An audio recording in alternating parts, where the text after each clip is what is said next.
நீ ஆர்ட்ஸ் தானடா படிச்ச, எப்படி ஐடில வேலை பார்க்குற? எந்த டிகிரினாலும் பரவாயில்லண்ணா. சென்னையில் இருக்க எஸ்எல்ஏ ஐடி ட்ரைனிங் இன்ஸ்டியூட் தான் நான் ட்ரைனிங் எடுத்தேன். மாதம் 30,000 சம்பாதிக்கிறேன். சூப்பர்டா. For IT training and placement, contact 88707 67784.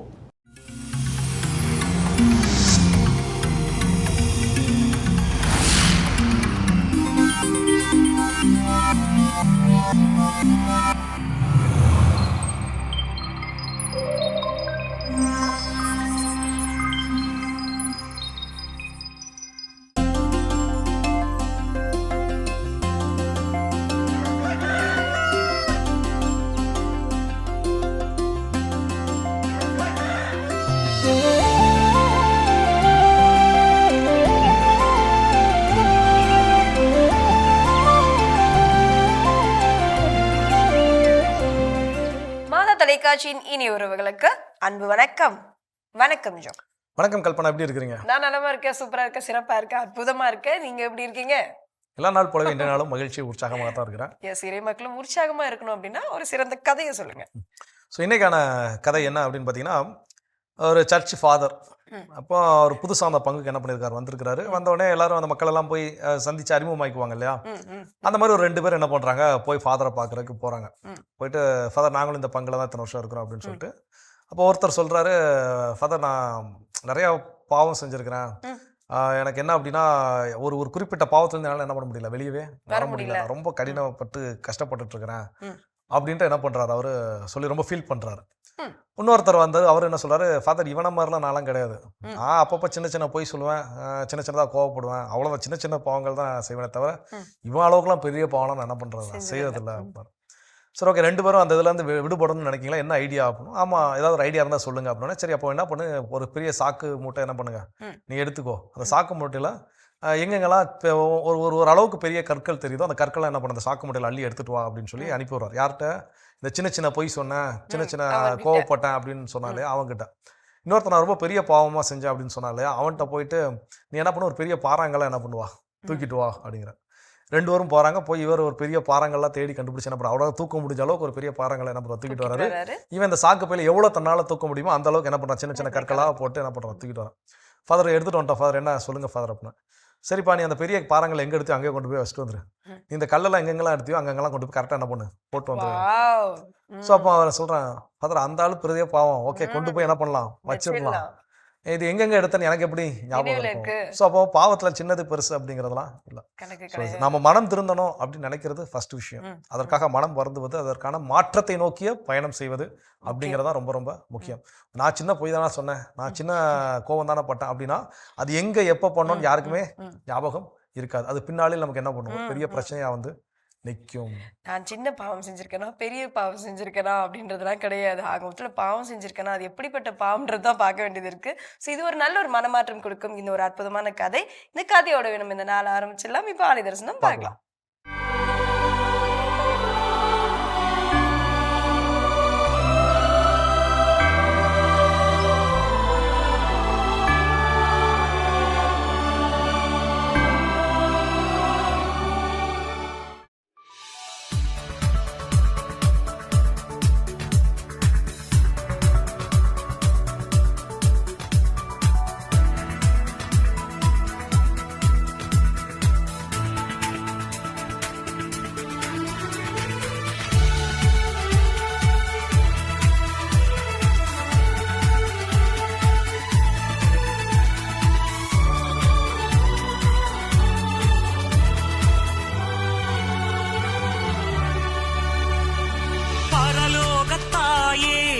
போற்றும் மரியே பாதம் பணிகின்றோம், பரிதவிக்கின்றோம், பாசத்தில் வந்தோம், பரிந்துரை வேண்டுகின்றோம்.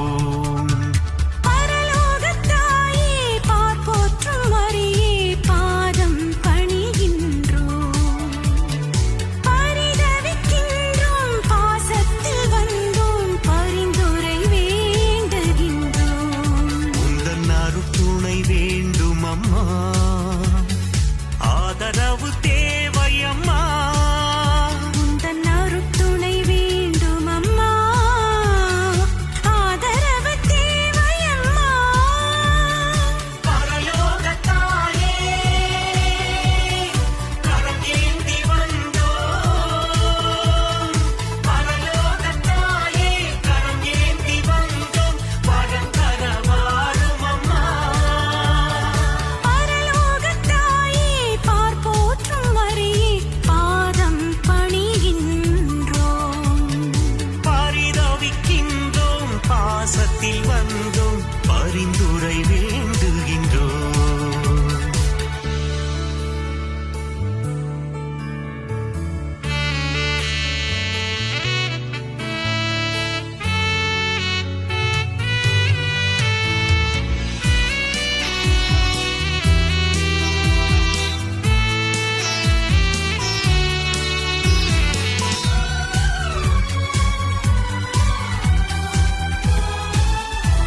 காலில் நடந்தே திருப்பீடம் வருகின்றோம்.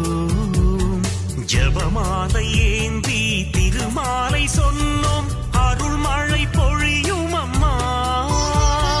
திருத்தேரின் பின்னே கும்பிட சேவை விரும்பி செய்கின்றோம். குடும்பத்தில் துன்ப துயரங்கள் மறைய நம்பியே தொடர்கின்றோம்.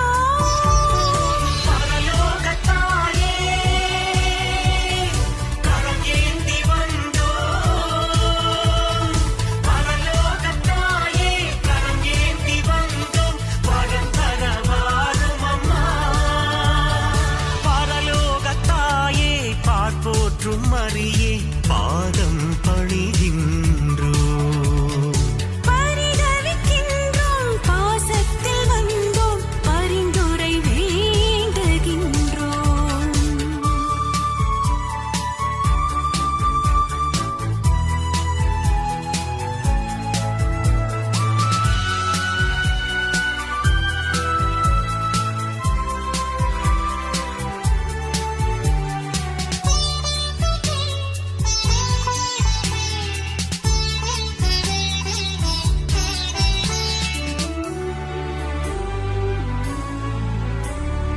கொடிமரம் முன்னே ஒரு நொடி நின்றால் அடிமனம் மகிழுதம்மா.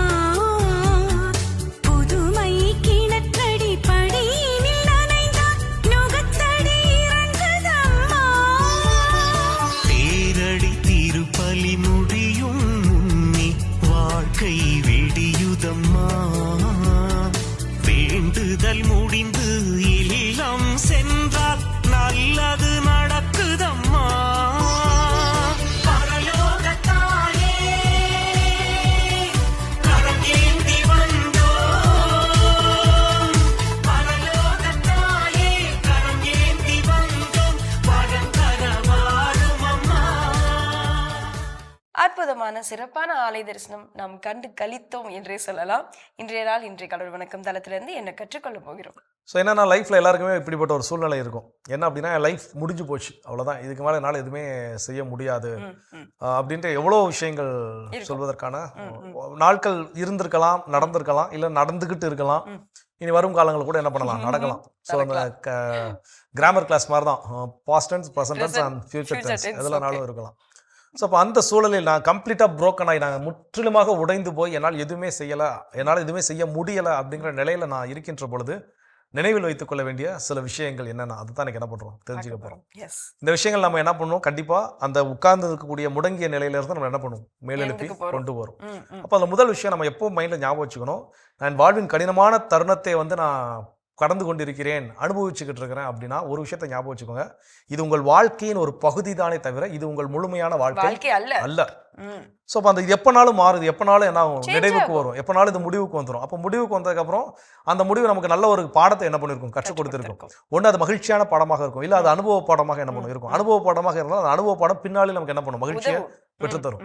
ஸோ அப்போ இது என்னுடைய வாழ்க்கையின் ஒரு பகுதி தானே தவிர இது என் முழுமையான வாழ்க்கை அல்ல அப்படிங்கிறத வாழ்வின் எப்போதெல்லாம் கடினமான சூழலை நாம் சந்திக்கின்றோமோ அப்போதெல்லாம் அதை நினைவில் வைத்துக்கொள்ள. உடைஞ்சு போயிருக்கீங்களா? கண்டிப்பா இது ஒரு அற்புதமான தெளிவை கொடுக்கும் அப்படின்ற மாதிரி இருக்கு இந்த தலைப்பு. நம்ம இன்னும் தொடர்ந்து பேசுவோம். இப்ப அடுத்த பகுதியை பார்க்கலாம்.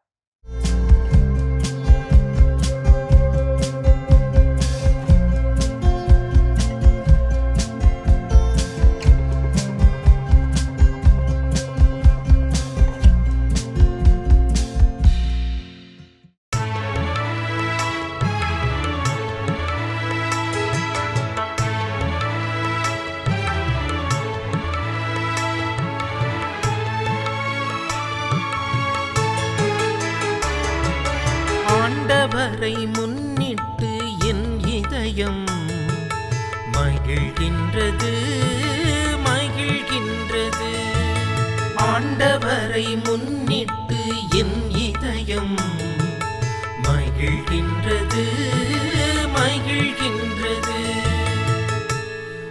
ஆண்டவரை முன்னிட்டு என் இதயம் மகிழ்கின்றது.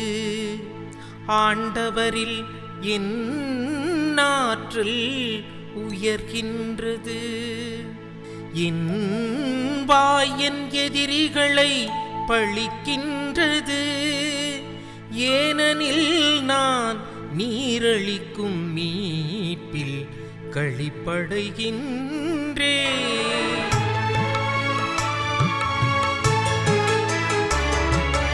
ஆண்டவரை முன்னிட்டு என் இதயம் மகிழ்கின்றது, மகிழ்கின்றது. ஆண்டவரை முன்னிட்டு என் இதயம் மகிழ்கின்றது, மகிழ்கின்றது. வலியோரின் வில்கள் உடைப்படுகின்றன, தடுமாறினோர் வலிமை பெறுகின்றனர். நிறைவுடன் வாழ்ந்தோர் கூலிக்கு உணவு பெறுகின்றனர். பசியுடன் இருந்தோர் பசி தீர்ந்தார் ஆகியுள்ளனர். மலடி 7 பெற்றெடுத்துள்ளாள், பல புதல்வரை பெற்றவளோ தனியள்ளாகின்றாள்.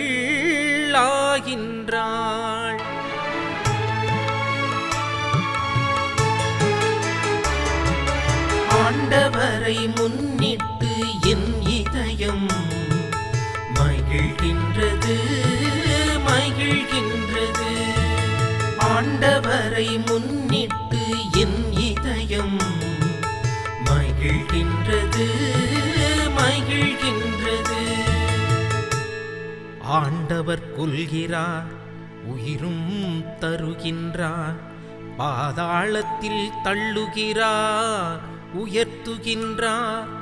ஆண்டவர் ஏழையாக்குகின்றார், செல்வராக்குகின்றார். தாழ்த்துகின்றார், மேன்மைப்படுத்துகின்றார். புழுதியினின்று அவர் ஏழைகளை உயர்த்துகின்றார். குப்பையினின்று வறியவரை தூக்கி விடுகின்றார்.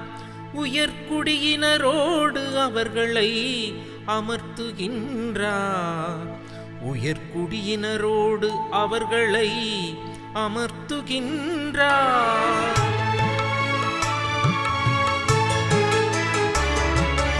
ஆண்டவரை முன்னிட்டு என் இதயம் மகிழ்கின்றது, மகிழ்கின்றது. ஆண்டவரை முன்னிட்டு என் இதயம் மகிழ்கின்றது, மகிழ்கின்றது. இயேசுவில் பிரியமான சகோதர சகோதரிகளை, தினம் ஒரு திருப்பாடல் என்கின்ற இந்த நிகழ்ச்சியின் மூலமாக நாம் சிந்திக்கவிருக்கின்ற ஒரு பகுதியானது 1 சாமுவேல் நூலிலிருந்து எடுக்கப்பட்ட ஒரு விவிலிய பகுதியாய் இருக்கின்றது. திருவழிபாட்டில் நாம் பதிலுரை பாடல்களாக திருப்பாடல்களை தியானிப்பது வழக்கம். அதிலும் சில நாட்களில் நாம் விவிலிய பகுதிகள், அதாவது யாராவது பாடக்கூடிய அந்த ஒரு பாடல்களை நாம் தியானிப்பதும் வழக்கமாய் நாம் கொண்டிருக்கின்றோம்.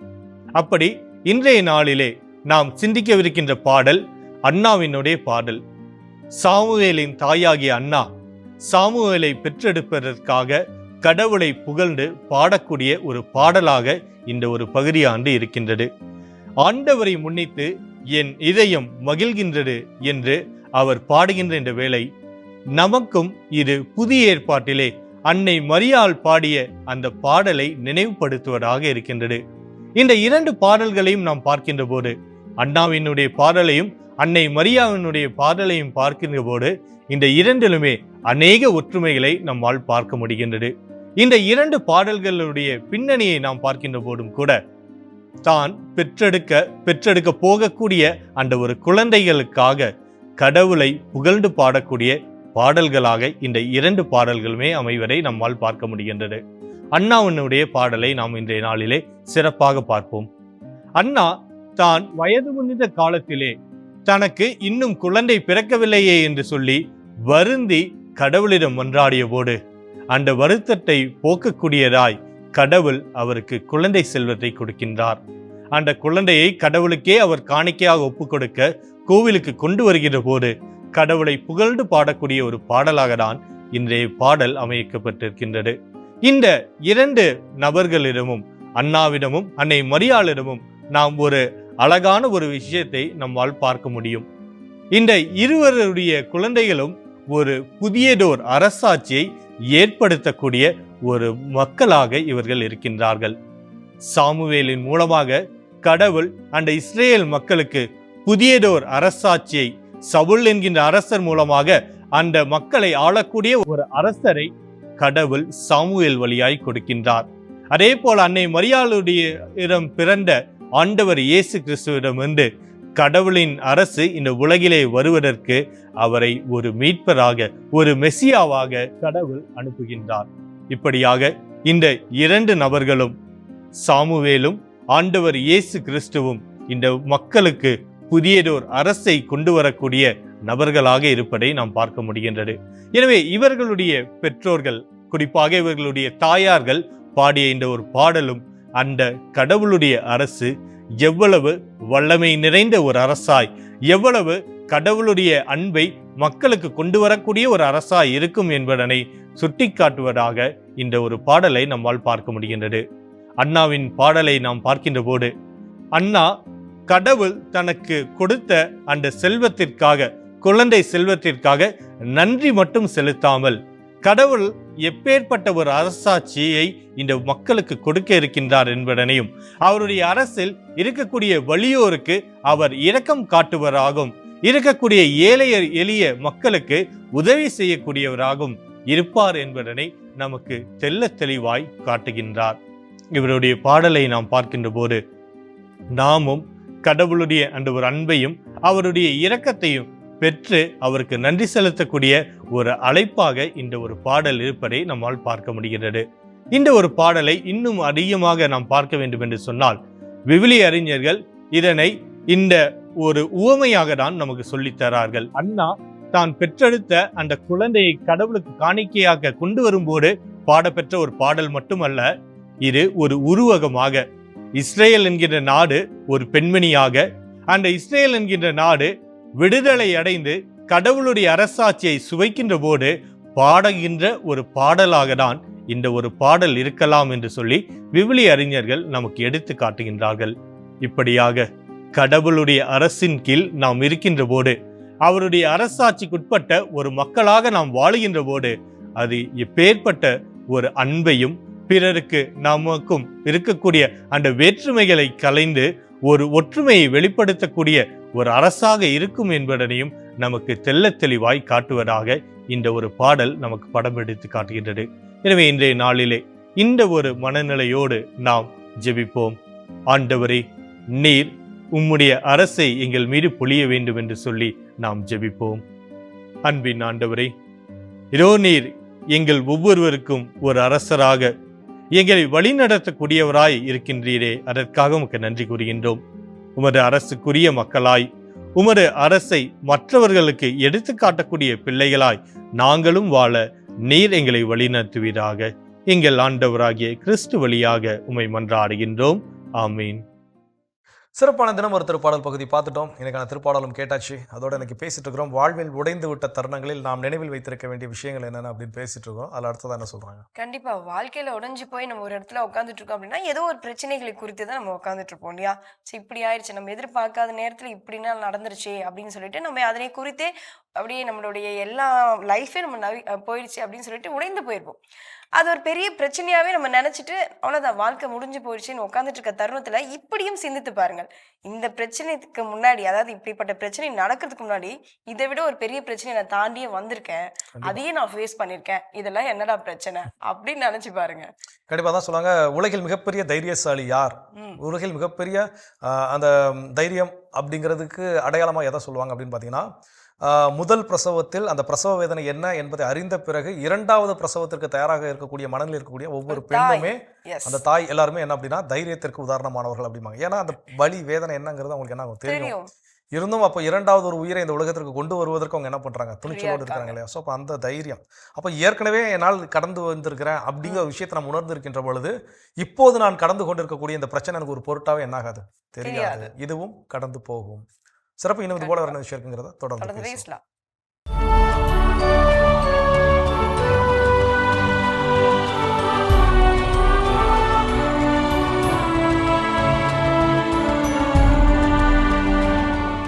ஜனவரி 13 புனித ஹிலாரி.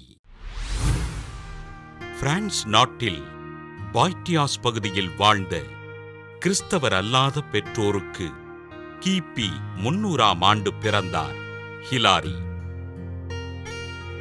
கல்வியிலும் ஞானத்திலும் சிறந்து விளங்கிய இவர் மனித வாழ்வின் பொருள் தேடி பல்வேறு நூல்களை வாசிக்க திருவிவிலியத்தில் தன் தேடலுக்கான பதிலைக் கண்டார். வாழ்வியலின் பொருளினை உணர்ந்து கொண்ட இவர் ஆண்டவர் இயேசுவினையும் அவரது போதனைகளையும் ஏற்றுக்கொண்டு தன் 30வது வயதில் திருமுழுக்கு பெற்று கிறிஸ்தவரானார். ஆன்மீக தேடலிலும் விசுவாச உறுதியிலும் சிறந்திருந்த ஹிலாரி கிபி 350ஆம் ஆண்டு பாய்டியஸின் ஆயராக திருநிலைப்படுத்தப்பட்டார். இவரது காலத்தில் ஆரியுசின் தப்பறை கொள்கையினால் திருச்சபை மிகுந்த நெருக்கடியை சந்திக்க தன் மறையுரையினாலும் எழுத்தினாலும் ஆரியுசின் கொள்கை தவறானது என்று தெளிவுபடுத்தினார். ஆரியுசின் தப்பறையினை பின்பற்றிய பேரரசர் கான்ஸ்டன்சியஸ் ஆயர் ஹிலாரியினை ஆசியாவிற்கு நாடு கடத்த 3 ஆண்டுகள் ஆசிய நாட்டில் ஆண்டவரின் பணிகளைச் செய்தார். இறை தந்தையும் இயேசு கிறிஸ்துவும் ஒரே இறையியல்பு கொண்டவர்கள் இல்லை, மாறாக ஒத்த இறையியல்பு கொண்டவர்கள் என்ற ஆரியுசின் தப்பறையினை எதிர்த்து தெளிவான விளக்கங்களை எடுத்துக் கூறிய ஆயர் ஹிலாரி கிபி 368இல் விண்ணகம் சென்றார். தன் கருத்தாழமிக்க எழுத்தினாலும் மறையுரையினாலும் ஆண்டவரை அறிவித்து பிரான்ஸ் நாட்டின் பாய்டியஸ் மறைமாவட்ட மக்களுக்கு இறைப்பணிகளைச் செய்த ஆயர் ஹிலாரியினை திரு அவை புனிதராக உயர்த்த திருத்தந்தை 9ஆம் பத்திநாதர் கிபி 1851ஆம் ஆண்டு திருச்சபையின் மறைவல்லுனராக அறிவித்தார். புனித ஹிலாரியின் திருவிழாவினை கொண்டாடுகின்ற நாம் நமக்கு எதிராக குற்றம் செய்வோரை மன்னித்து அவர்களின் நல்வாழ்விற்காக ஜெபிப்போம். சிறப்பான இன்றைய புனிதர் பகுதி நம்ம பார்த்துட்டோம் ஜோ. நம்ம முற்றிலும் உழைந்து போன நிலையில் இருக்கும் பொழுது நம்பிக்கை தரக்கூடிய வார்த்தைகளாகட்டும், இல்லைன்னா நினைவில் வைக்கக்கூடிய காரியங்களாகட்டும் என்னென்ன? அதில் அடுத்ததாக என்ன சொல்கிறாங்க அப்படின்னு பார்த்தீங்கன்னா, பெரும்பாலும் இந்த உடைந்து போகக்கூடிய தருணங்களில் நம்ம நிற்கின்ற பொழுது நம்ம எதை இழந்து விடுவோம் அப்படின்னு பார்த்தீங்கன்னா, நம்முடைய மதிப்பீடுகளை நாம் இழந்து விடுவோம். அது வரைக்கும் ஒழுங்காக இருந்திருப்போம், அது வரைக்கும் நேர்மையாக நடந்திருப்போம். அதனால ஏதோ ஒரு சின்ன பிரச்சனைகள் ஏதோ வந்திருப்போம், யாராவது சொல்லுவேன் நீ இப்படி நேர்மையாக இருக்க போய் தான் உனக்கு இந்த பிரச்சனை, நான்லாம் பாரு குறுக்கு வழியில் போய் இதெல்லாம் என்ன பண்ணிட்டேன், எனக்கு ஏற்ற போல நான் என்ன பண்ணிட்டேன், காரியத்தை நான் செய்து கொண்டேன் அப்படின்னு சொல்லப்போ நமக்கே ஒரு கட்டத்தில் என்ன இருக்கும், ஒரு இப்படி தான் செய்யணும் போல, நம்ம தான் பிழைக்க தெரியாமல் இருந்துட்டோமோ அப்படின்லாம் நினச்சி என்ன பண்ணுறோம், நம்முடைய மதிப்பீடுகள் அது வரைக்கும் நேர்மையாக இருக்கக்கூடிய ஒரு விஷயத்தை என்ன பண்ணிடுவாங்க, விட்டு கொடுத்து விடுறோம். ஒரு விஷயத்தை நினைவில் வைத்துக் கொள்ள வேண்டும், என்னுடைய மதிப்பீடுகள் என்னுடைய இந்த மோசமான நிலைக்கு காரணம் என்பது கிடையவே கிடையாது. ஸோ நம்ம உண்மையாக இருக்கிறேன், நான் நேர்மையாக இருக்கின்றேன், நான் உண்மையை நேர்பட என்ன பண்றேன் பேசுறேன், அதனால தான் எனக்கு லைஃப்ல இவ்வளவு பிரச்சனை வருதான்னு கேட்டா கிடையவே கிடையாது. ஸோ அந்த பிரச்சனைகளை எதிர்கொள்ளக்கூடிய, அந்த பிரச்சனைகளை கடந்து அடுத்து வரக்கூடிய ஆற்றலும் நமக்குள்ள என்ன பண்ணுது இருக்குது. அப்போ அந்த மதிப்பீடுகள் நம்ம அங்கே விட்டுட்டோம் அப்படின்னா அதுக்கு அடுத்து வரக்கூடிய பிரச்சனைகள்ல இருந்து நம்மளால் மீண்டு வர முடியாமல் போய்விடுகிறது. அப்போ அந்த மதிப்பீடுகளை நாம் விட்டு விடாமல் பார்த்துக்கொள்ள வேண்டும். இதுதான் அடுத்தது நினைவில் வைத்துக் கொள்ள வேண்டியது. இன்னும் தொடர்ந்து வேஸ்ட்லாம் பார்த்த பகுதி பார்க்கலாம்.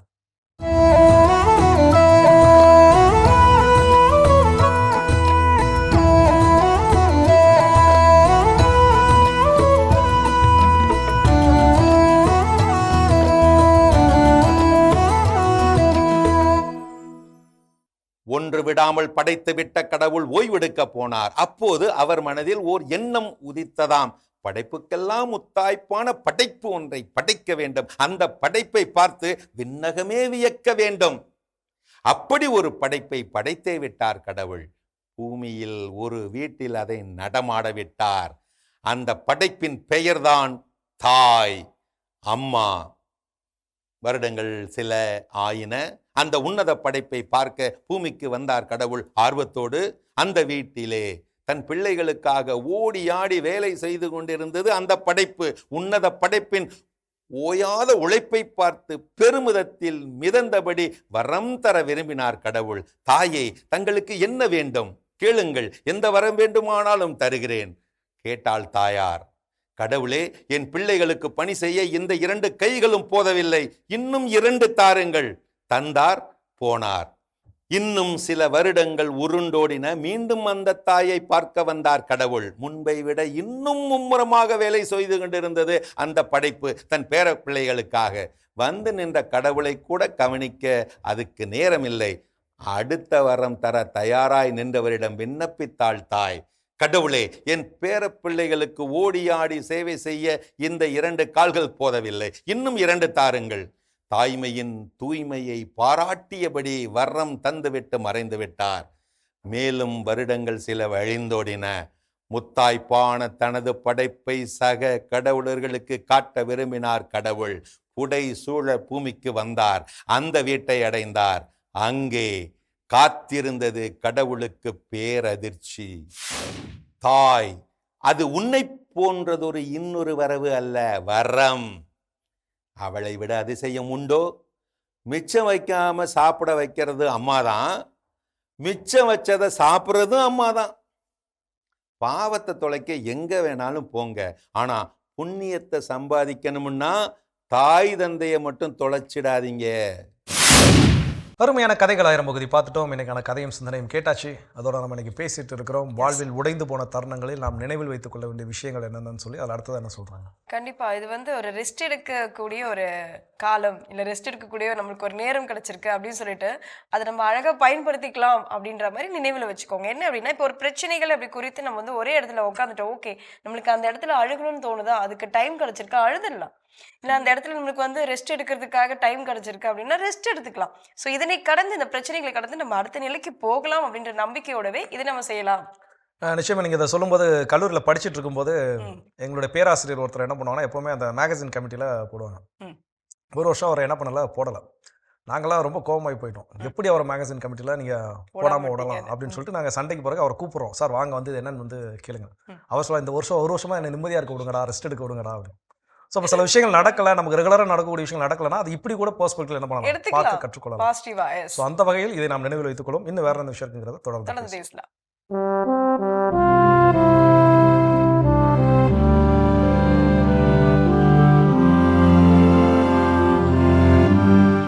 அன்புக்குரியவர்களே, ஆண்டவர் இயேசுவின் இனிய திருப்பெயரில் உங்களை அன்போடு வாழ்த்துகின்றேன். இயேசுவின் ஆளுமை என்னும் தொடரில் சில நாட்களாக இயேசுவின் பார்வையில் கண்கள் என்னும் தலைப்பில் சில செய்திகளை பகிர்ந்து வருகின்றேன். இன்று அதன் நிறைவாக பேறு பெற்ற கண்கள் என்னும் செய்தியை உங்களோடு பகிர்ந்து கொள்ள விரும்புகின்றேன்.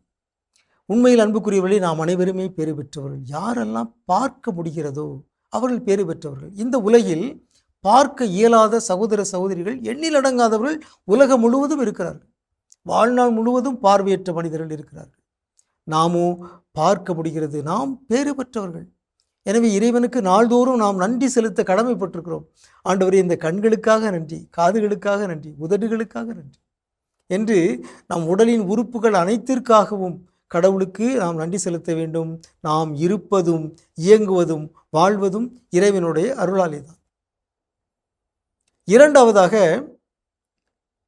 நம்முடைய கண்கள் சிலவற்றை காணுகின்ற பொழுது நாம் பேறு பெற்றவர்களாக மாறுகிறோம். அது இரட்டை பேறு, டபுள் பிளஸிங்.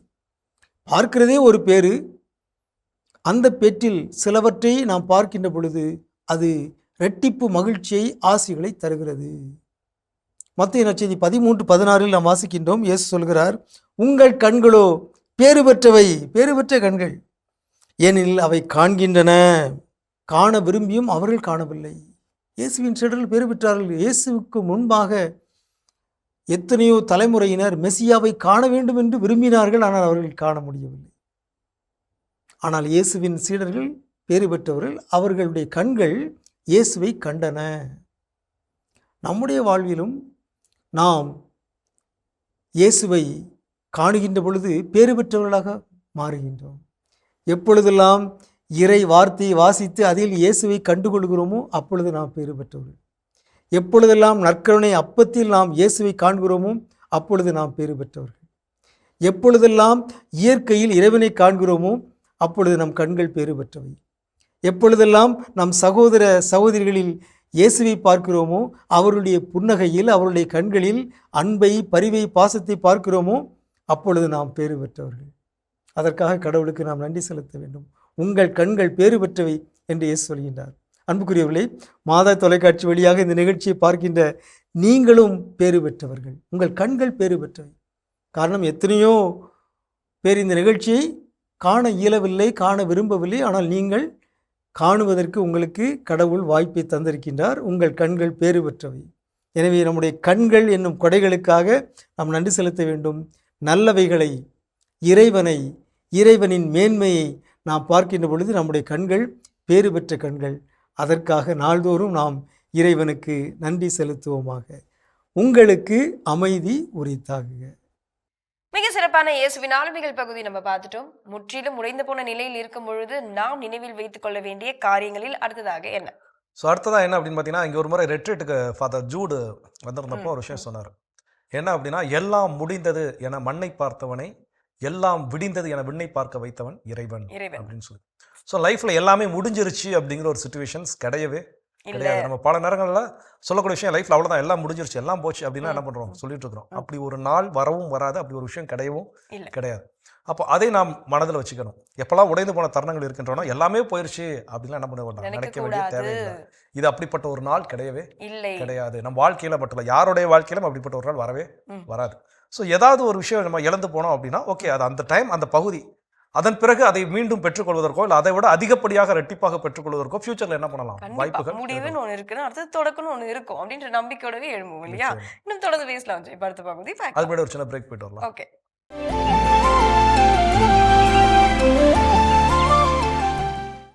நிகழ்ச்சிக்குள் உங்களை மீண்டும் அன்புடன் வரவேற்கின்றோம். நீங்கள் பார்த்து கொண்டிருப்பது மாதா தொலைக்காட்சியின் கடவுள் வணக்கம். ஸோ சிறப்பான நாளில் பேசிட்டு இருக்கிறோம். கல்பனா, வாழ்வின் உடைந்து போன தருணங்களில் நாம் நினைவில் வைத்திருக்க வேண்டிய விஷயங்கள் அடுத்ததா என்ன? கண்டிப்பா எல்லாரும் சொல்லுவாங்க இல்லையா, தோல்வி கற்றுக் கொடுக்கும் பாடம் வேற எதுவுமே கற்றுக் கொடுக்க முடியாது அப்படின்னு சொல்லிட்டு லைஃப்ல. ஸோ அந்த மாதிரி தான் இது மாதிரி நம்ம உடைந்து போன தருணங்களை உட்காந்துட்டு இருக்கப்போ நம்மளுடைய பாடங்கள், நம்ம ஒரு கம்ஃபர்ட் ஜோன்ல இருக்கும்போது நிறைய லெசன்ஸ் கற்றுப்போம். ஆனா அது எல்லாமே நம்ம ஒரு பெரிய விஷயமா எடுத்துப்போம்னா தெரியல. ஆனா இந்த உடைந்து போன நிலையில் நாம் கற்றுக்கொள்ளும் ஒவ்வொரு லெசனுமே நம்மளுடைய வாழ்க்கைக்கு அனுபவமாக அது மாறக்கூடியது தான். அது ஒரு சக்சஸான ஒரு வேக்கு கொண்டு போகும். கண்டிப்பா. ஏன்னா ஒவ்வொரு அனுபவத்திலிருந்து தான் நம்ம என்ன பண்ணுறோம், பாடத்தை கற்றுக்கொள்கிறோம். கல்யாண வீட்டுக்கு எங்கேயோ போகிறோம், சரி இப்போ மெதுவாக சாப்பிடலாம் இருக்கும். கடைசியில் போனால் சாப்பாடு என்ன பண்ணியிருக்காது, கிடைச்சிருக்காது. அதுக்கு அடுத்த கல்யாணத்தில் போகிறப்போ என்ன பண்ணுவோம், முதல்ல உட்காந்து பந்தியில சாப்பிடுவோம். ஸோ அப்போ அந்த ஒரு நாள் பசி, அந்த வழி கொடுத்த பாடம் என்ன எக்ஸாம்பிள் எளிமையா புரியணும் இல்லையா? ஸோ அதனால கம்ஃபர்ட் ஜோன்ல நம்ம கத்துக்கிறத காட்டிலும் நாம இந்த மாதிரியான கடினமான தருணங்களில் கற்றுக்கொள்வது தான் அதிகமாக இருக்கின்றது. ஸோ அப்போ அதை நாம் கற்றுக்கொள்வோம். நினைவில் வைத்திருக்க வேண்டியது, இந்த கடினமான தருணத்தில் இது கற்றுத்தரக்கூடிய வாழ்க்கை படம் என் சாகிற வரைக்கும் என்ன ஆகாது, எனக்கு மறக்காது அப்படிங்கிற ஒரு விஷயத்தை நம்ம கற்றுக்கொண்டால், அதை நம்ம நினைவில் வச்சிருந்தோம் அப்படின்னா இந்த கற்றுக்கொள்ளக்கூடிய மனப்பக்குவத்தோடு அதிலிருந்து கடந்து வர நம்மால் முடியும் என்பதை நினைவில் கொள்வோம். தொடர்ந்து பேசலாம். அடுத்த பகுதி பார்க்கலாம்.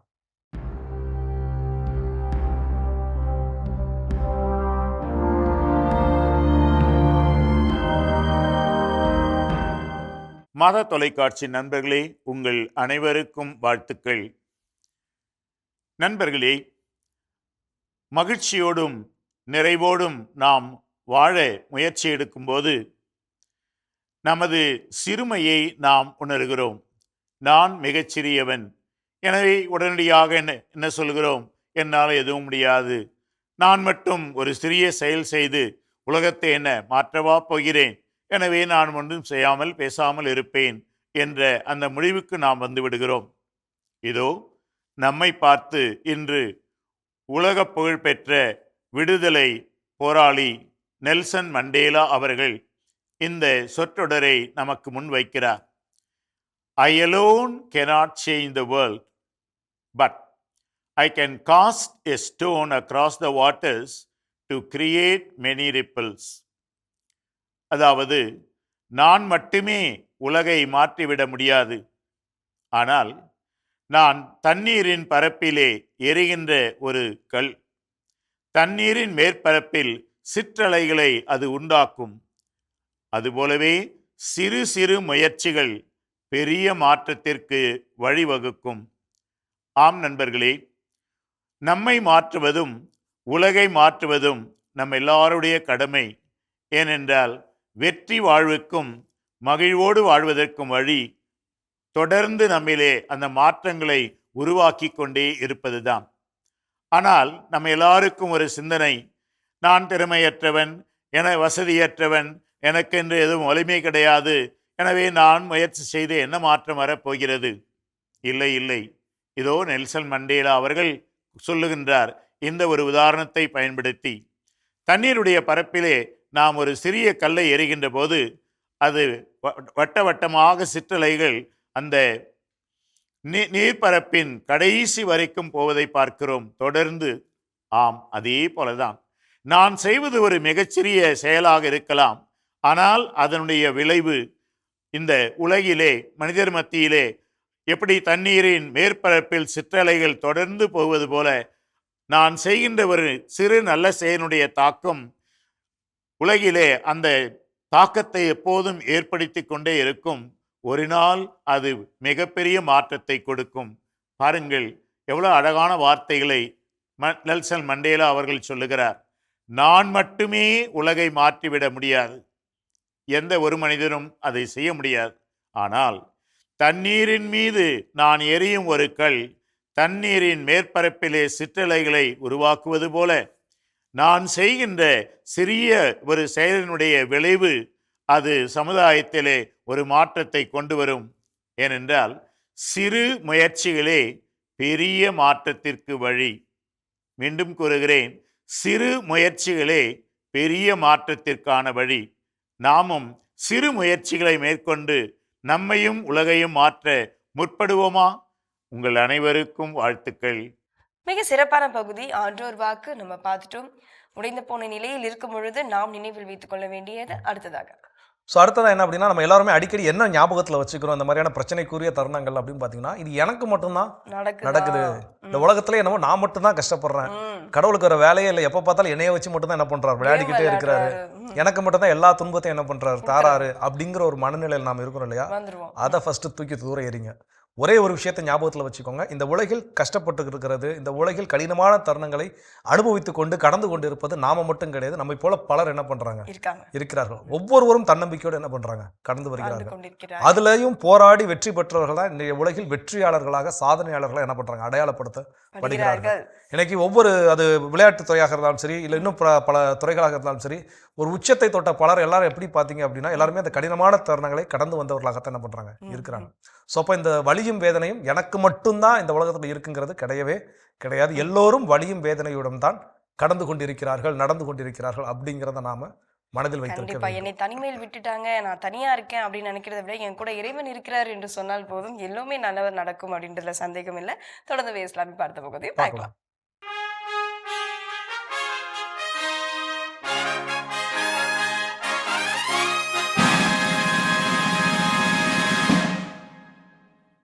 மாதா தொலைக்காட்சி நேயர்கள் அனைவருக்கும் அன்பின் வணக்கம்.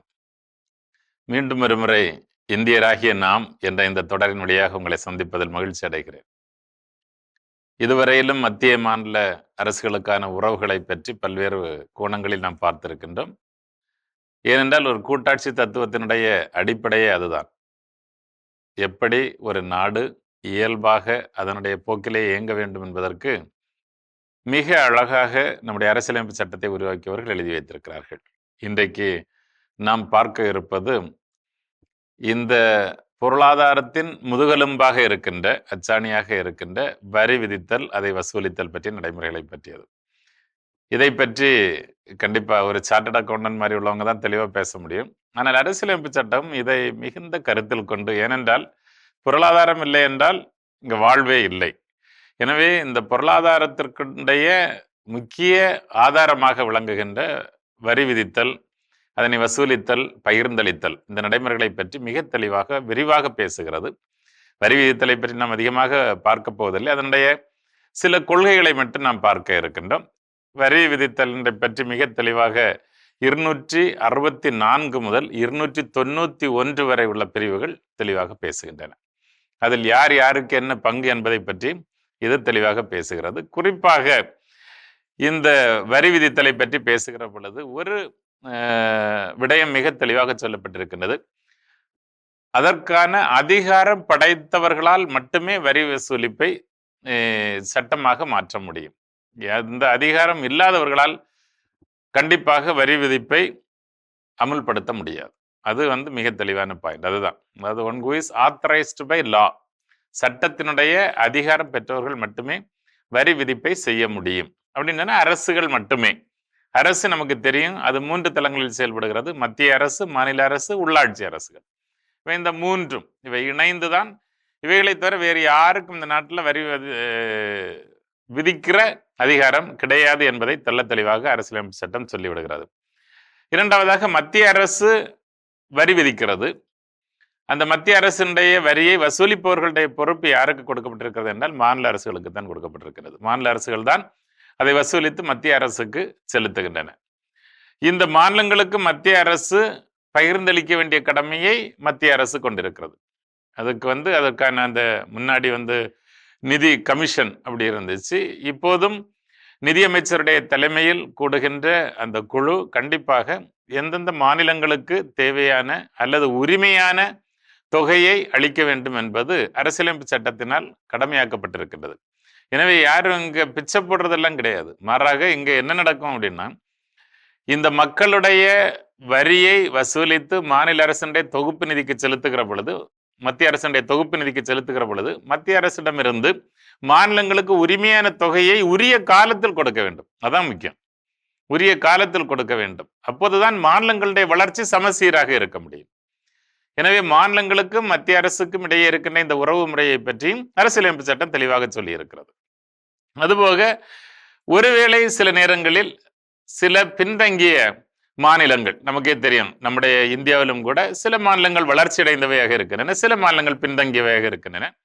குறிப்பாக பீகார் போன்ற மாநிலங்கள், வடகிழக்கு மாநிலங்கள், இவையெல்லாம் ஒடிசா போன்ற மாநிலங்கள், இவையெல்லாம் மற்ற மாநிலங்களை விட கொஞ்சம் அதிகமாக அவற்றிற்கான நிதியை மத்திய அரசிடமிருந்து பெற்றுக்கொள்ளலாம் என்று. ஏன்னா ஒரு நாடு ஒரு சமச்சீரான வளர்ச்சியை நோக்கி நடைபெற வேண்டும் என்றால் கண்டிப்பாக எல்லா மாநிலங்களும் ஒருங்கிணைந்த வளர்ச்சியில் இணைய வேண்டும். ஒரு சில மாநிலங்கள் எப்போதும் பின்தங்கி இருக்கிற பொழுது அது ஒரு நாட்டினுடைய வளர்ச்சியை பாதிக்கிறது. எனவேதான் சுதந்திரம் பெற்று இத்தனை ஆண்டுகளுக்கு பிறகும் சில மாநிலங்கள் இன்னும் வளர்ச்சியினுடைய ஒரு குறுகிய இலக்குகளை கூட எட்ட முடியாமல் இன்னும் ஏழ்மையில் தள்ளாடி கொண்டிருப்பதற்கான காரணத்தையும் நாம் பார்க்கிறோம். இன்னும் அத்தகைய மாநிலங்களுக்கு சிறப்பு நிதியை அளிக்கலாம் என்றும் அரசியலமைப்பு சட்டம் சொல்லி இருக்கிறது. இதில் மாநிலங்கள் புறக்கணிக்கப்படக்கூடாது என்பதுதான் இதனுடைய உள்ளார்ந்த அர்த்தம். மாநிலங்கள் புறக்கணிக்கப்படுகிற பொழுது கண்டிப்பாக அது எந்த வளர்ச்சியையும் ஒரு மத்திய மாநில அரசுகளுக்கு இடையே இருக்கிற உறவை சீர்குலைக்கிறது. இப்போ நம்ம தமிழ்நாட்டுக்கு நடக்கிறது அதுதான். தமிழ்நாட்டுக்கு பல நேரங்களில் நாம் புறக்கணிக்கப்படுகிறோம். நாம் தான் அதிக வரி வருவாயை உருவாக்கி கொடுக்கிறோம், ஆனால் பல நேரங்களில் புறக்கணிக்கப்படுகிறோம். இது ஒரு உரசலை ஏற்படுத்துகிறது. ஆனால் மத்திய அரசு அதை கவனத்தில் கொண்டு மாநில அரசுகளுக்கு உரிய நிதியை உரிய காலத்தில் வழங்க வேண்டும் என்பதை மக்களுடைய எதிர்பார்ப்பாக இருக்கிறது. அதேபோல பின்தங்கிய இன மக்களுக்காகவும் சிறப்பாக கொடுப்பதற்கான ஏற்பாடுகளை, குறிப்பாக மலைவாழ் மக்கள், பழங்குடியின மக்களுக்கும் கொடுப்பதற்கான பல்வேறு பிரிவுகளை அரசியலமைப்பு சட்டம் உள்வாக்கி இருக்கிறது. இதுவே நிதி ஆதாரங்களை திரட்டுவதும் தொகுப்பு நிதிக்காக அதை ஏற்படுத்துவதும் பற்றி அரசியலமைப்பு சட்டம் சொல்லுகிறது. இதை 264 முதல் 291 வரை மிக தெளிவாக சொல்லியிருக்கிறது. எனவே மத்திய மாநில அரசுகளுக்கிடையே இருக்கிற உறவை மீண்டும் வலுப்படுத்துகிற ஒரு ஆதாரமாக இந்த நிதி ஆதாரம் இருக்கிறது என்பதை நாம் உணர்ந்து கொள்ள வேண்டும். இதனுடைய உரிமை என்பதையும் நாம் உணர்ந்து கொள்ள வேண்டும்.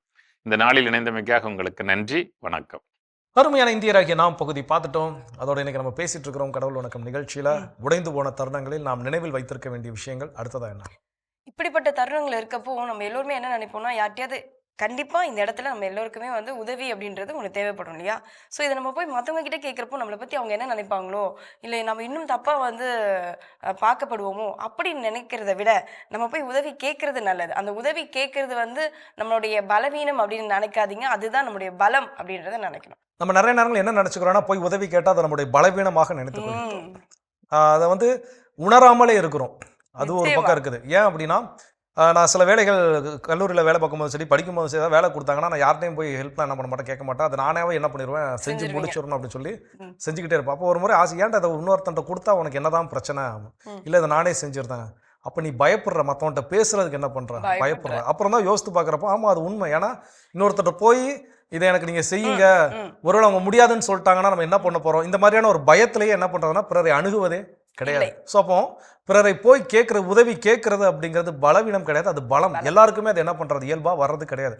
ஸோ நாம அதை வர வைத்துக் கொள்ள வேண்டும். அப்போ அதை நம்ம நினைவில் வைத்துக்கணும். போய் உதவி கேட்கறதுங்கிறது பலவீனம் அல்ல, அது ஒரு பலம் அப்படிங்கறத நினைவில் வைத்துக் கொள்வோம். கண்டிப்பா வைத்துக் கொள்ளலாம். இன்னும் தொடர்ந்து பேசலாம். இப்ப அடுத்த பகுதி பார்க்கலாம்.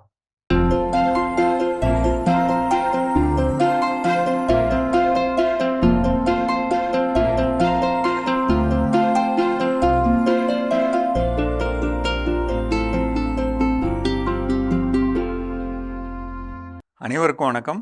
இன்றைய பதிவில் நம்ம பார்க்க போகிற முக்கியமான பயிர் வந்து மரவள்ளி. இந்த மரவள்ளி வந்து நமக்கு அதிகமான லாபம் தரக்கூடிய ஒரு முக்கியமான பயிருங்க. அதில் இந்த வளர்ந்து வரக்கூடிய நேரத்தில் பனிக்காலத்தில் நம்ம எதில் ரொம்ப கவனமாக இருக்கணும்னா இந்த மாவு பூச்சியில். இந்த மாவு பூச்சி வர்றது எப்படி தெரியும்? இலைகள் வந்து ஒரு சில இடத்துலலாம் சூம்பிடும், மஞ்சள் நிறமாகும், சூம்பும். அந்த இடத்துல பார்த்திங்கன்னா வெள்ளை வெள்ளையாக திட்டு திட்டாக இருக்கும். இந்த மாதிரி இருக்கிற அமைப்பு வந்து மாவு பூச்சியோட ஆரம்பம் வர்ற நேரத்திலே நம்ம ஒரு சில காரியங்களை செஞ்சிடணுங்க.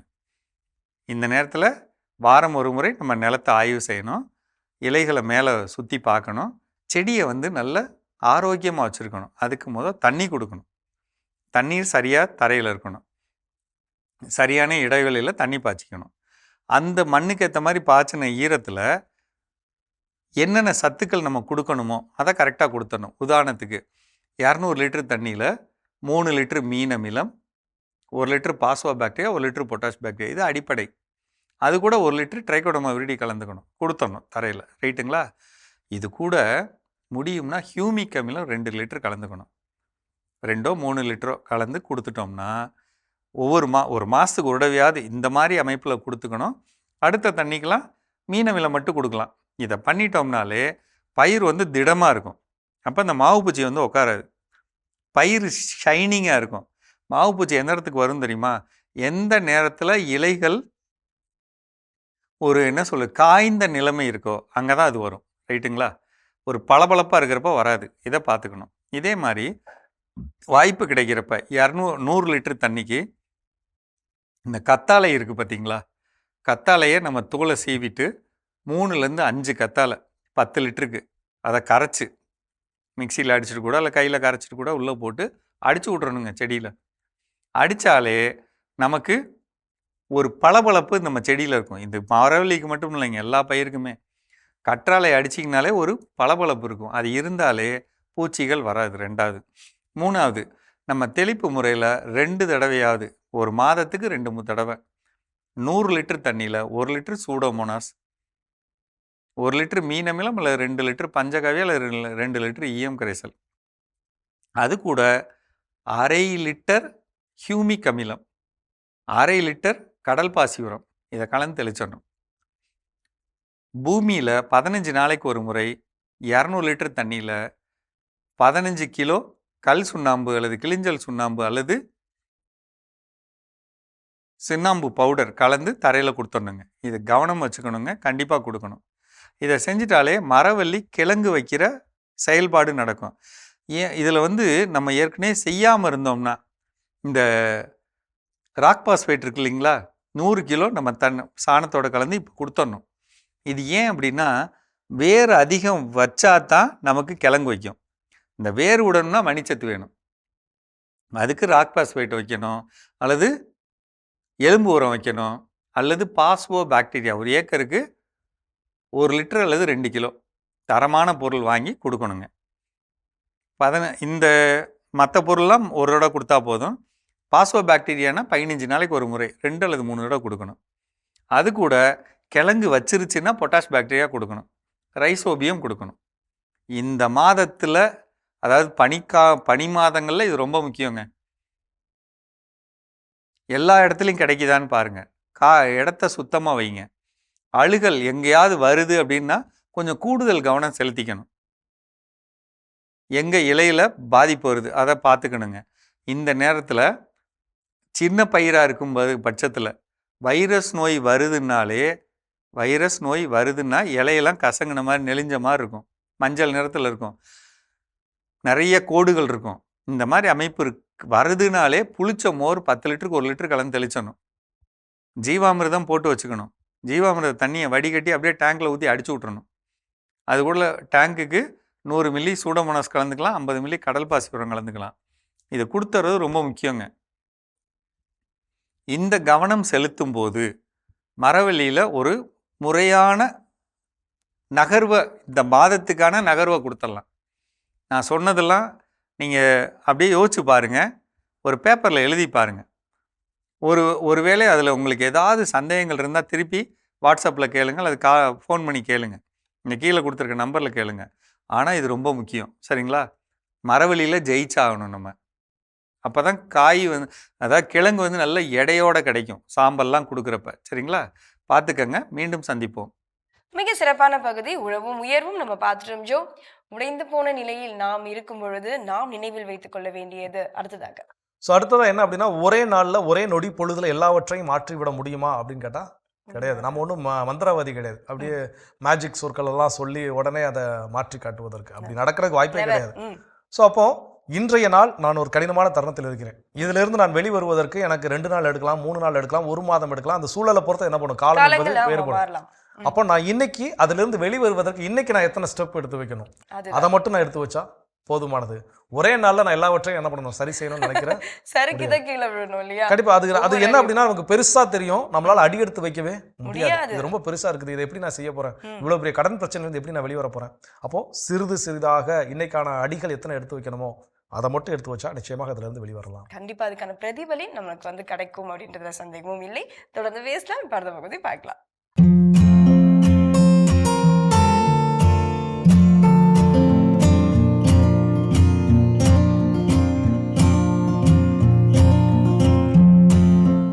அன்பான மாதா தொலைக்காட்சி நேயர்களுக்கு வணக்கம்.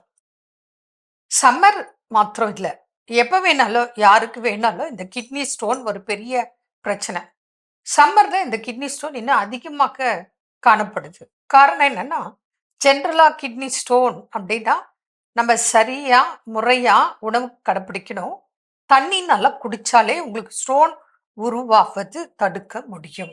எல்லாருக்குமா ஸ்டோன் பிரச்சனை இருக்குது? கிட்னி ஸ்டோன் இல்லையே, யாரோ சிலருக்கு தானே இருக்கு, பலருக்கு இருக்கு, பலருக்கு இல்லை. அப்போ நம்ம வந்து ஃபஸ்ட்டு நல்லா தண்ணி குடிக்கணும், முறையான டயட்டு கடைப்பிடிக்கணும். அப்போ உங்களுக்கு சரியா வரும், கிட்னி ஸ்டோனே இருக்காது. ஒன்ஸ் வந்துருச்சுன்னு வச்சுங்க, திரும்ப திரும்ப வர்றதுக்கு வாய்ப்புகள் மிகுதி. முறையான உணவு, முறையான ஆயுர்வேதிக் மருந்துகள் எடுங்க, அப்போ உங்களுக்கு பிரச்சனை இருக்காது. இதுக்கும் நீங்க டென்ஷன் இருக்கக்கூடாது. அடுத்தது நீங்க நல்லா கவனிச்சு பாருங்க, ஏதாவது ஒரு டிராவல் போயிட்டு வந்த பிறகு நிறைய பேருக்கு கிட்னி ஸ்டோன் வரும். இப்போ டிராவல் டைம்ல தண்ணி ப்ராப்பராக குடிக்க மாட்டீங்க, 1. 2வது டைமுக்கு சாப்பிட மாட்டீங்க. 3வது அங்கே என்ன கிடைக்குதோ அந்த உணவு கிடைக்கிற நேரத்துக்கு சாப்பிடுவீங்க. இப்போ இங்கே நம்ம இருக்கோம், ஒரு வெளிநாடு போகிறோம், கட்டாயம் அங்கே உள்ள சாப்பாடு தான் நீங்கள் சாப்பிட்டாக்கணும். மினிமம் வெஜிடேரியன், மேக்சிமம் நான் வெஜிடேரியன். இன்றைய காலகட்டத்தில் நம்ம நான்வெஜ் ரொம்ப விரும்பி ஆசையாக சாப்பிடக்கூடிய மக்கள் நிறையா. அடுத்தது நம்ம ஒரு வீட்டுக்கு கெஸ்டாக போகிறோம். அப்போ என்ன பண்ணுவாங்க, அவங்க ஆசையாக அன்பாக அக்கறையாக விதவிதமாக சமைச்சு கொடுப்பாங்க. எல்லாத்தையும் சாப்பிடுவோம், ட்ராவலும் பண்ணுவோம், தண்ணி சரியாக குடிக்க மாட்டோம். அதே போல் நம்ம யூரின் கரெக்டாக பாஸ் பண்ணுவோமான்னா டைம் எல்லாம் மாறும். ஒன்று உள்ள சாப்பிட்ற பொருள் மாற்றம், தண்ணி குடிக்கிறது குறைவு, அதே யூரின் பாஸ் பண்ணுறதும் உங்களுக்கு டைம் டிலே ஆகும், முறையாக கரெக்டாக பாஸ் பண்ண மாட்டீங்க. இது ட்ராவலில் மாத்திரம் இல்லைங்க, இன்னைக்கு ஆஃபீஸில் கூட இந்த தவறுகளை நம்ம பண்ணுறோம். இப்போ உட்காந்துருக்கோம், ஒரு 1/2 ஹவருக்கு ஒன்ஸு ஒரு 5 மினிட்ஸ் எழுந்து நடந்து மூவ் பண்ணி ஒரு தண்ணி குடிக்கிறது, ஒரு தடவை ரெஸ்ட் ரூம் போயிட்டு வர்றது, இப்படி ஏதாவது பண்ணணும். நம்ம என்ன பண்ணுறோம், சில நேரம் 5-6 மணி நேரம் கூட ஒரே இடத்துல உட்காந்து தண்ணியும் குடிக்கிறது இல்லை, யூரினும் பாஸ் பண்ணுறது இல்லை. அப்போ என்ன ஆகும், கிட்னி ஸ்டோனுக்கு அதுவும் ஒரு காரணம். 2வது நம்ம சாப்பிடக்கூடிய உணவுகள் முக்கியமான காரணம். இதில் என்ன அப்படின்னாக்கா, சிலர் வந்து ரொம்ப ஸ்பைசியாக காரமாக நல்ல உப்பு காரம் மசாலா அது பிடிக்கும், புரியுதுங்களா? அதே போல் ஒரு டைம் கிடையாது. அப்போ இர்ரெகுலர் ஃபுட்டு, அதனால கூட நமக்கு கிட்னி ஸ்டோன் வரும். சரி, வந்துருச்சு, என்ன பண்ணுறது? என்ன மாதிரி அறிகுறிகள் அப்படின்னா வலிக்கும், அப்புறம் யூரின் போகிறது கஷ்டப்படுவீங்க. சிலர்லாம் பார்த்தீங்கன்னா ரொம்ப வலி கொடுமையாக இருக்கும், துடிச்சிடுவாங்க. அப்போ வாந்தி வர மாதிரி இருக்கும், தலை சுத்தல் மாதிரி இருக்கும், நடக்க முடியாது, உட்கார முடியாது, படுக்க முடியாது, இங்கே அங்கே அங்கே அங்கேன்னு அலைவாங்க. ரெஸ்ட் ரூம் போனால் அதுவும் வராது. யூரின் பாஸ் பண்ண போல இருக்கும், சரியா போகாது. மோஷன் போன போல இருக்கும், போகாது. சிலருக்கு இந்த யூரின்லேயே பால் போல மோர் போல திரிஞ்சு போகலாம், சிலருக்கு ப்ரௌனாக போகலாம் சிறுநீர், சிலருக்கு வந்து ரத்தம் கலந்து கூட சிறுநீர் வெளியேறலாம். கிட்னி ஸ்டோன் உள்ளவங்களுக்கு அது நீங்கள் ஸ்கேன் பண்ணிங்கன்னா ரிப்போர்ட் இருக்குது, ரிப்போர்ட்டை வச்சுட்டு காண்டாக்ட் பண்ணுங்க. ஆனால் ஒன்ஸ் வந்துருச்சுன்னா திரும்ப வராது அப்படின்னா அது உங்கள் கையில் தான் இருக்குது, வராதுன்னு கேரண்டி கிடையாது. எப்படின்னு கேட்டிங்கன்னா, நீங்கள் அந்த டைம் ட்ரீட்மெண்ட் எடுப்பீங்க, சரியாயிடும். திருப்பி நம்ம மறந்துடுறோம், எனக்கு கிட்னி ஸ்டோன் இருந்துச்சு, நான் இதெல்லாம் சாப்பிடக்கூடாது, நான் நிறைய நல்லா தண்ணி குடிக்கணும், இந்த சாப்பாடு நல்லா சாப்பிடணும், நான் ரெஸ்ட் ரூம் கரெக்டாக ப்ராப்பராக போகணும், அதெல்லாம் மறந்துடுவோம். அப்போ திரும்ப வரும். இப்படியே அடிக்கடி பலமுறை வந்துச்சுன்னு வச்சுங்க, நாளைக்கு அதனாலேயே சிறுநீரக பாதிப்பும் ஏற்பட்டவங்களும் இருக்காங்க. அதனால அந்த அளவுக்கு விடாதிக்க. உங்களுக்கு 18, 19, 20 சைஸ் ஸ்டோன் இருந்தால் கூட நீங்கள் முடிஞ்ச அளவு சின்னதுலே தொடர்பு கொள்ளுங்க. பெருசாக இருந்தாலும் எங்களை வந்து நீங்கள் காண்டாக்ட் பண்ணுங்க. முடிந்த அளவு அறுவை சிகிச்சை இல்லாமல் வழிமுறைகள் இருக்குது, நீங்கள் கடைப்பிடித்தால் கிட்னி ஸ்டோனும் சரியாகக்கூடியது தான். மீண்டும் நாளை சந்திப்போம். நன்றி. அன்னை மரியே வாழ்க. அருமையான நம்ம ஒரு வைத்தியம் பகுதி பார்த்துட்டோம். நிகழ்ச்சியோட நிறைவுக்கும் வந்தாச்சு. ஸோ இன்னைக்கு நாள் மகிழ்ச்சியோட நம்ம பேசிட்டு இருக்கிறோம் கடவுள் வணக்கம் நிகழ்ச்சியில். துவண்டு போன தருணங்களில், உடைந்து போன நேரங்களில் இதெல்லாம் நம்ம என்ன பண்ணணும், மைண்டில் வச்சுக்கணும், ஞாபகம் வச்சுக்கணும்னு சொல்லி அது அடுத்தது என்ன சொல்கிறாங்க? கண்டிப்பா ஜோ, இப்படிப்பட்ட ஒரு தருணம், அதாவது உடைந்து போன தருணத்துல நம்ம நினைக்கிறது என்னவா இருக்கும் அப்படின்னா, எல்லோருமே நம்ம நினைச்சவங்க, நம்ம நம்பிக்கைக்குரியவங்க எல்லாருமே நம்மளை கைவிட்டுட்டாங்க அப்படின்னு நினைப்போம்ல. அப்படி விட்டாலும் பரவாயில்லைங்க, நம்ம கூட இருக்க ஒரு பெரிய கை, தன்னம்பிக்கை, நம்பிக்கை, இது நீங்க ஒருபோதுமே விட்டுறாதீங்க.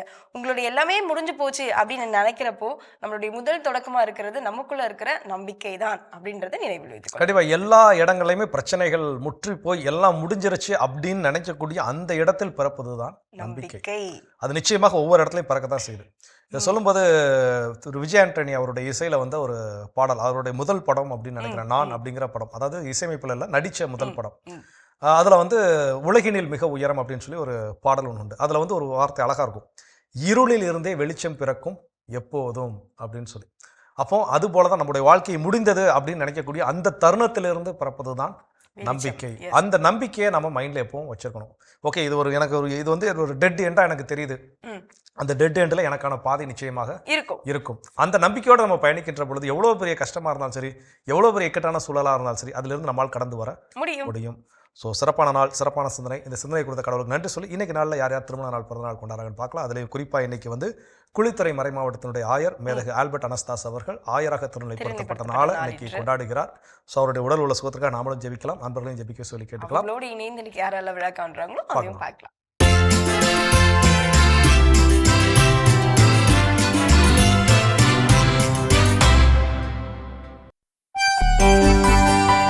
திருத்தூதர்களின் வழித்தோன்றலாய் அருள் பொழிவு செய்யப்பட்டு குழித்துறை மறைமாவட்டத்தின் ஆயர் மேதகு ஆல்பர்ட் அனஸ்தாஸ் அவர்கள் ஆயராக திருநிலைப்படுத்தப்பட்ட நாள் இன்று.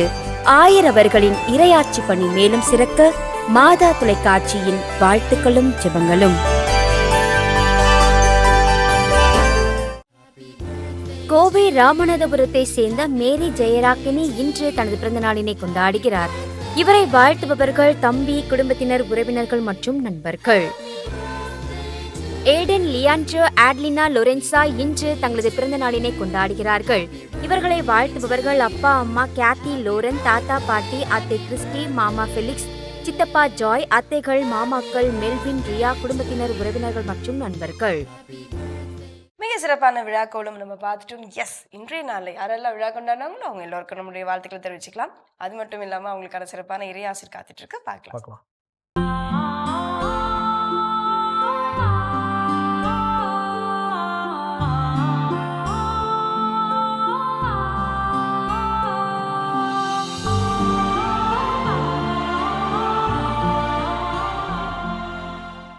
மாதா தொலைக்காட்சி நண்பர்களே, உங்கள் அனைவருக்கும் வாழ்த்துக்கள்.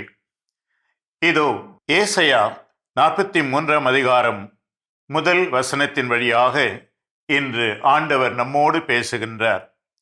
அஞ்சாதே, நான் உன்னை மீட்டு கொண்டேன், உன் பெயரை சொல்லி உன்னை அழைத்தேன், நீ எனக்கு உரியவன். பார்த்தீர்களா? எவ்வளவு அழகான வார்த்தைகள், பொருள் பொதிந்த வார்த்தைகள். ஆண்டவர் நமக்கு சொல்லுகிறார், அஞ்சாதே. எதற்குமே நாம் அஞ்ச வேண்டியதில்லை. காரணம், ஆண்டவர் நம்மோடு இருக்கிறார்.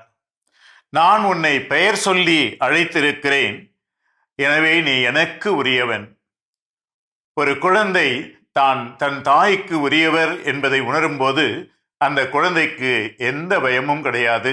அது நிம்மதியாக சுற்றித் திரியும், விளையாடும். அதே போலதான் நான் ஆண்டவருக்கு உரியவன் என்ற அந்த உணர்வு நம்மிடத்திலே இருக்கும்போது நாம் எந்த அச்சமுமின்றி, கவலைகள் இன்றி, சோர்வுகள் இன்றி நம் அன்றாட வாழ்வின் பணிகளை செய்யும்போது ஆண்டவர் சொன்ன வார்த்தையை நிறைவேற்றுவார். இதோ நான் உன்னோடு இருக்கிறேன், நீ அஞ்சாதே, உனக்கு நான் ஆற்றல் தருவேன் என்று.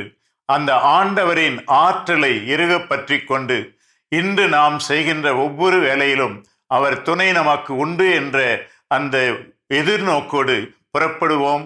இந்த நாளை தொடங்குவோம்.